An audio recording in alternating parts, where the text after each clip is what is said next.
Did you know that Pawn Stars lost $40,000 on diamond earrings? Oh, and instead of paying $20,000 for a coin, they called in the expert and wound up paying $80,000. Ka-ching! For the seller, that is. That Rolex is a fake. Corey Harrison, Rick's son, grew up in his father's pawn shop. He's currently one of the main cast members of Pawn Stars.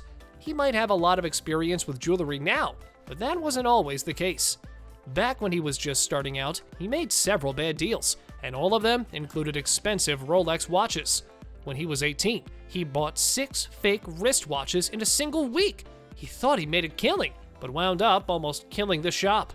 All of the watches he bought, every single one of them was a fake. To say that his father wasn't happy losing $4,000 would be an understatement. Thankfully, he learned a valuable lesson, and that lesson was don't ever buy Rolex watches without consulting a specialist. Craigslist and eBay are a big no-no. The Byzantine Lie.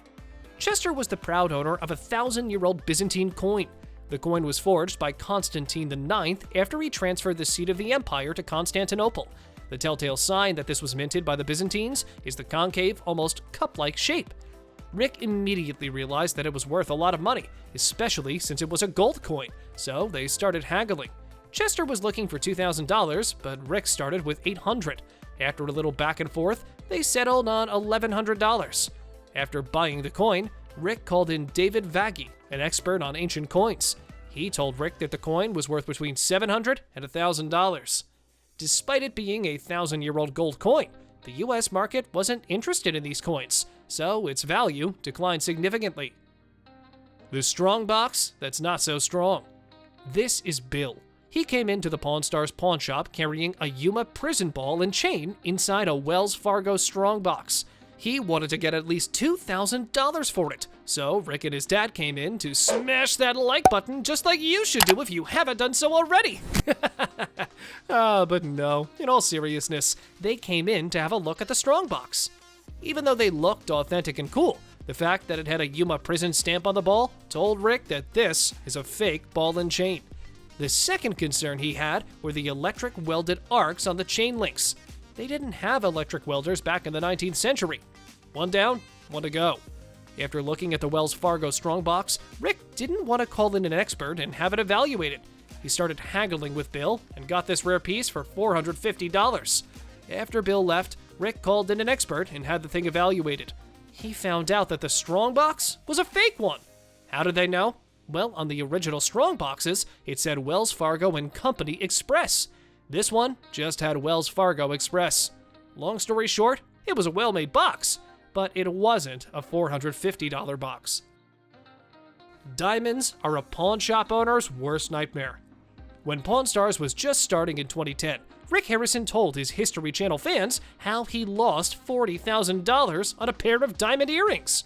It all started with a well-dressed guy walking into his pawn shop, looking to sell authentic diamond earrings.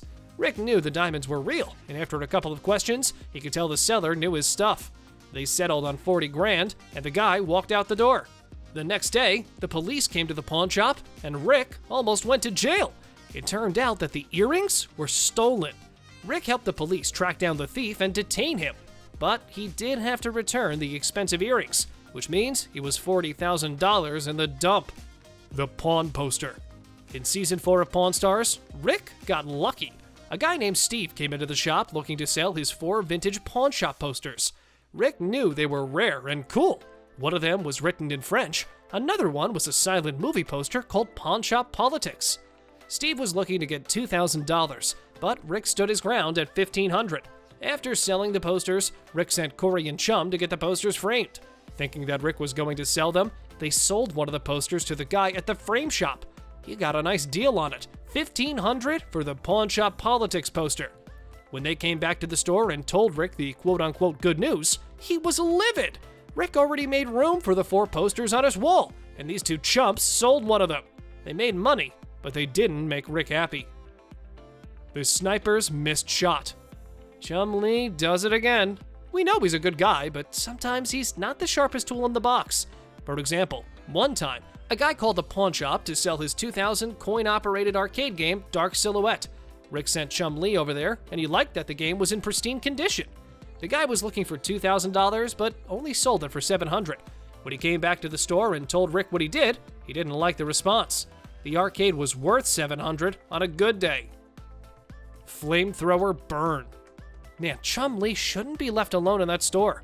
A guy came into the store with a flamethrower from Elon Musk's company, The Boring Company.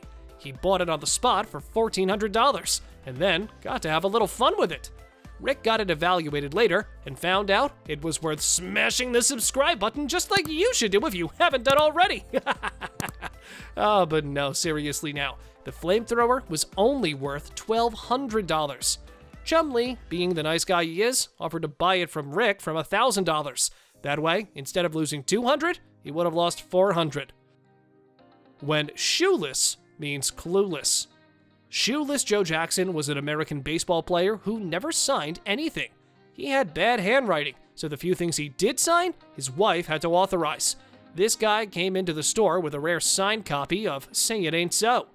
Rick knew how rare the signature was, so he bought it for $11,000, thinking it was valued at $30,000. Later, it turned out that the autograph was fake. HENDRIX'S Holy Grail. One of the rarest guitars in the world walked into the Pawn Stars pawn shop. Rick's eyes bulged out like cue balls when he saw the guitar, and he immediately called in an expert to have it evaluated. He told Rick that the guitar was authentic and worth between $750,000 and $1 million. The seller stuck to $750,000, and Rick wanted to get it for $450,000. He eventually came to $550,000 before saying goodbye to the owner. As he packed the guitar, Rick made one last offer at $600,000, but the seller wouldn't budge. He probably lost out big time on that one. The $100,000 burn. It's not every day that a $100,000 coin walks into the pawn shop. This poker player came on Pawn Stars holding one of the rarest coins in the entire world. He was the proud owner of a 1922 high-relief US dollar coin that he won at a poker game. How much was he looking to sell it for? About $20,000. Being one of only a dozen or so coins in the world, Rick knew that this little treasure was worth a lot more than 20 grand. The reason there are so few of them in circulation is because the US Mint couldn't make them fast enough. High relief means the engraving sticks up from the coins higher than you'd have with regular coins. This made it unique and beautiful, but also a nightmare to mint for the 1920s. Therefore, the US Treasury discontinued them the same year. When Rick saw it, he started foaming at the edge of his mouth. Not wanting to take any chances, he called in a specialist to evaluate the coin. As soon as the guy saw it, he knew this was the real deal. Before going away, he told Rick that the coin was worth between $50,000 and $100,000. Rick wound up paying $80,000 for it, which was $60,000 over the owner's initial price. Rick wasn't duped, but he wound up forking over 4 times more cash than he planned. All thanks to the expert. See you in the next video.